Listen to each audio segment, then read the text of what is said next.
দেখো আজকে আমরা একটি গুরুত্বপূর্ণ রিয়ারেঞ্জ করব। যে রিয়ারেঞ্জটি তোমাদের জন্য খুবই গুরুত্বপূর্ণ যারা এসএসসি পরীক্ষার্থী। তো দেখো আমি রিয়ারেঞ্জটা প্রথমে তোমাদেরকে এখানে আনসারটা লিখে দিয়েছি, এটা বক্স করে দিয়েছি। দেখো আমরা একটা বক্স করব 1 2 3 4 5 6 7 8 বা 1 2 3 4 5 6 7 8 8টা বক্স করব। তারপরে যেটা আনসার হবে সেটা আমি ওই ওয়ানের সাথে যে বর্ণটা, যে লাইনটা বা যে বাক্যটি মিলে সেই লাইনটি আমি দিব। অর্থাৎ ই হলে ই, এফ হলে এফ, এইভাবে যেটা হবে সেখানে ওই বক্সের ঘরে সিরিয়ালভাবে লিখতে হবে। তারপর নিচে আবার ওই আনসারটি নিচে লিখতে হবে। যাই হোক, দেখো আমরা প্রথমে আনসারটা করি। প্রথমে আমার আনসারটা হবে 1 নম্বরটা হবে ই নাম্বার। দেখো ই নাম্বারটা হবে আমার 1 নম্বর। এখন প্রশ্ন হলো, স্যার আপনি ই নাম্বারই 1 নম্বর হবে, এটা কীভাবে বুঝলেন?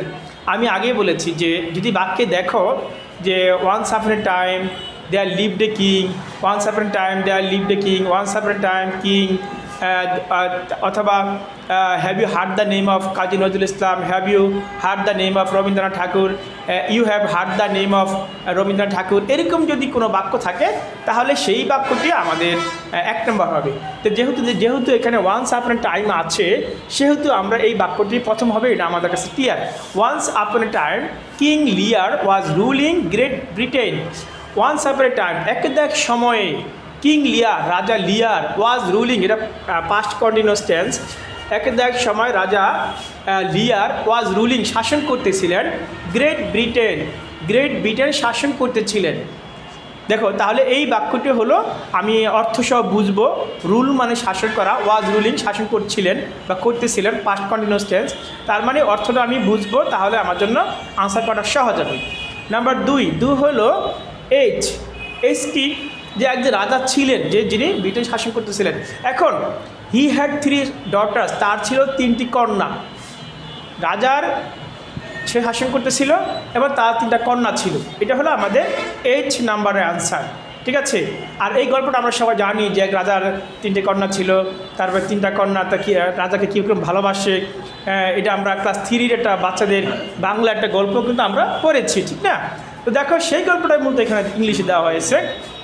তো এক সময়ে রাজা লিয়ার ব্রিটেন শাসন করতেছিলেন, তার 3টা কন্যা ছিল। আমরা এই পর্যন্ত বুঝলাম, ওকে। দেখো নাম্বার 3 হবে C number. He wanted to divide his kingdom, সে চেয়েছিল তার রাজধানীটাকে, তার রাজ্যটাকে, এমং হিজ ডটার, তার ওই যে 3টা সন্তান, 3টা মেয়ে। এখন এমং মানে হচ্ছে অনেকের মধ্যে, যদি 2-এর অধিক কোনো মানুষ বা কোনো সংখ্যা হয় সেক্ষেত্রে আমার এমং হবে। আর যদি 2 জন হয় তাহলে বিটুইন হবে। এটা একটা প্রিপোজিশন, আমরা প্রিপোজিশনটা এখান থেকে শিখতে পারি। তো he wanted to divide his kingdom, সে চেয়েছিল তার এই রাজ্যটাকে ভাগ করে দিবে। হিজ ডটার্স, তার যে 3টা মেয়ে আছে, হিজ ডটার্স মানে ওই যে কন্যাগুলো কয়জন? ওই 3 জন। Because he needed peace and rest, কারণ সে চেয়েছিল, তার প্রয়োজন হয়েছিল শান্তি এবং একটা বিশ্রামের প্রয়োজন ছিল। কারণ যেহেতু তার ছেলে ছিল না, অর্থাৎ তার 3টা কন্যাই ছিল, সুতরাং সে তো মারা যাচ্ছে বা মারা যাবে, সে বৃদ্ধ হয়ে গেছে। এখন তার একটা শান্তি দরকার, সেটা আরাম দরকার, রেস্ট দরকার। 3টা মেয়ে এটা রাজ্য চালাবে, 3টা মেয়ের মধ্যে ভাগ করে দিবে, সেটা চেয়েছিল। তাহলে নাম্বার সি আমরা পেয়ে গেলাম, 3 নাম্বার পেয়ে গেলাম। এবার নাম্বার 4 হবে A. But he wanted to know how much they love him, কিন্তু সে চেয়েছিল যে জানতে, হাউ মাচ দে লাভ হিম, সে জানতে চেয়েছিল যে তার যে মেয়েগুলো আছে সেই মেয়েগুলো তাকে কতটুকু ভালোবাসে। কারণ এত বড় একটা রাজ্য 3টা মেয়ের হাতে বুঝিয়ে দেবে, কিন্তু সেই মেয়েগুলো রাজাকে কতটুকু ভালোবাসে একটা জানা দরকার আছে। কারণ আমরা যখন একটা মানুষটিকে দায়িত্ব দিই, তাকে টেস্ট করা প্রয়োজন হয় যে আমি তাকে জিনিসটা দিব, তাকে যে দায়িত্ব দিব আসলে সেই দায়িত্বটা সে পালন করতে পারবে কি না। ঠিক রাজাও, যেহেতু সে রাজা, তার তো বুদ্ধি আছে অনেক। তো রাজা কীরকম তাদের মেয়েরা তাকে ভালোবাসে এরা জানতে চাইলো, যে এই জন্য, কারণ পুরো রাজ্যটাকে যাদেরকে ভাগ করে দিবে, কিন্তু তারা রাজাকে কীরকম ভালোবাসে এটা তো তাদের জানা দরকার, ঠিক না? এই জন্য আমাদের এটা হবে, এই নাম্বার হবে আমার 4 নম্বর। এবার যাবো আমরা 5 নম্বরে। 5 নম্বর হচ্ছে জি। দেখো G he asked first Goneril and Regan to tell how much they loved him. এখন এই যে তিনটা মেয়েকে সে পরীক্ষা করবে, তিনটা মেয়েকে পরীক্ষা করার জন্য সে প্রথম দুইটা মেয়েকে, ফার্স্ট গনিরিল অ্যান্ড রিগান, গনিরিল এবং রিগানকে সে জিজ্ঞাসা করলো, টু টেল, তাদেরকে বললো, to how much they loved him. Loved him মানে এটা পাস্ট টেন্স, মানে ঘটনা অতীতকালীন। এই জন্য কী করলো, সে প্রথমে সে গনিরিল এবং রিগানকে জিজ্ঞাসা করলো যে তারা কতটুকু তাদেরকে ভালোবাসে। মানে সে যে পরীক্ষা করবে, আর পরীক্ষা শুরু করলো কি দুইজন মেয়েকে দিয়ে, গনিরিল এবং রিগানকে দিয়ে শুরু করলো। আচ্ছা, তাহলে আমরা 5 নম্বর পেয়ে গেলাম। এবার 6 নম্বর হবে আমাদের D. Their utterance to show love for him was almost same. এবং তাদের কথা, তাদের যেই উচ্চারণ, তাদের বাক্য, তাদের সামনে ভালোবাসা প্রকাশ পেল, দুজনেরই সমান ভালোবাসা প্রকাশ পেল। অর্থাৎ গনিরিল এবং রিগান দুজনেই রাজার প্রতি ভালোবাসা সেম, মানে একই রকম হলো, মানে ভালোবাসে তারা, এরকম প্রমাণ করলো, প্রদর্শন করলো সেটা। নাম্বার, তাহলে আমার 6 চলে গেলো। এবার 7 হবে আমার বি। তার মানে প্রথম দুই মেয়ের পরীক্ষা শেষ, দুজনেই রাজাকে ভালোবাসে, দুই মেয়ের রাজাকে খুব পছন্দ করে এবং তাদের ভালোবাসা প্রমাণ হয়ে গেছে। Then he Cordelia to express her love for him. এবার কর্ডেলিয়াকে জিজ্ঞাসা করলো তার ভালোবাসা প্রকাশ করার জন্য, ব্যক্ত করার জন্য, তার 3 নম্বর মেয়েটাকে জিজ্ঞাসা করলো। তার মানে আমাদের বাকি থাকে কি F number. When she failed to satisfy him like her elder sisters, she was banished from the kingdom. যখন সে ব্যর্থ হলো রাজাকে খুশি করার জন্য তার অন্য দুই মেয়ের মতো, কারণ অন্য দুই মেয়ে কিন্তু তারা রাজাকে খুব খুশি করেছিল। she was banished from the kingdom, সে তাকে কি করা হলো, was banished, এটার past indefinite tense passive form আছে। she was banished, তাকে নির্বাসনে দেওয়া হলো, ফ্রম দ্য কিংডম, রাজ্য থেকে তাকে নির্বাসনে বা বনে পাঠিয়ে দেওয়া হলো, বা রাজ্য থেকে তাকে সরিয়ে দেওয়া হলো, পাঠিয়ে দেওয়া হলো, খেদানো হলো।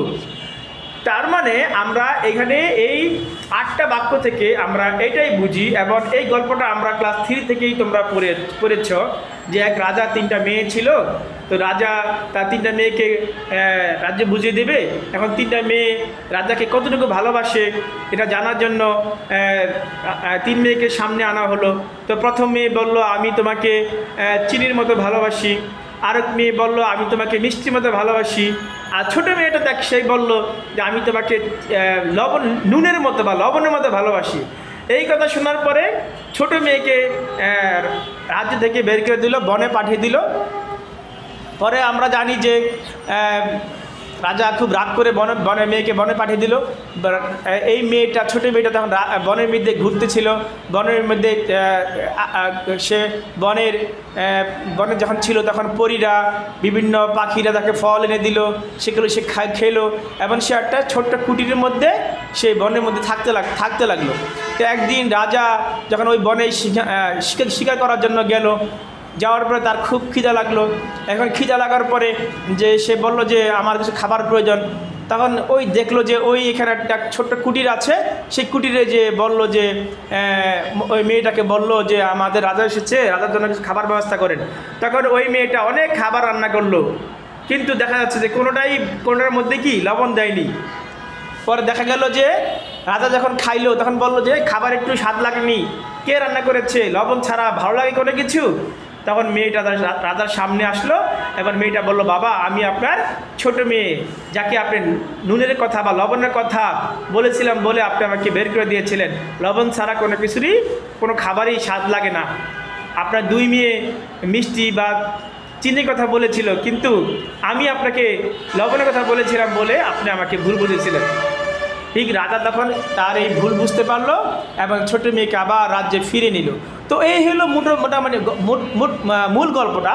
তো এখানে একটু ভিন্ন আকারে সব বাক্যটি দেয়নি, যেহেতু আমাদের 8টা বাক্য এখানে রিয়ারেঞ্জে, সেহেতু 8টা বাক্যের মধ্যে আমাদের রিয়ারেঞ্জটা শেষ করেছে বলেই এখানে সংক্ষিপ্ত আকারে দেওয়া হয়েছে, কিন্তু ঘটনা কিন্তু ওই ঘটনা নয়। তার মানে এই ঘটনাটা যদি আমরা অর্থ সব বুঝতে পারি তাহলে কিন্তু আমরা পরীক্ষায় লিখব। আর পরীক্ষা কিন্তু আমরা এইভাবে লাস্টে কিন্তু এই টেবিল করার পরে আবার কিন্তু লিখে দেবো যে ই নাম্বার আমার 1 নম্বর, তার মানে ই নাম্বারটা আমি এখান থেকে লেখা শুরু করব, ওয়ান্স আপন এ টাইম, এইভাবে আমি বাক্যগুলো পরবর্তী এইচ নাম্বার হলো হি, এখান থেকে আবার হি, এইভাবে আমি সুন্দর করে লিখে দিব। তাহলে তোমরা ফুল নাম্বারটাই ইনশাআল্লাহ পেয়ে যাবে। আশা করছি তোমরা বুঝতে পেরেছ। ধন্যবাদ।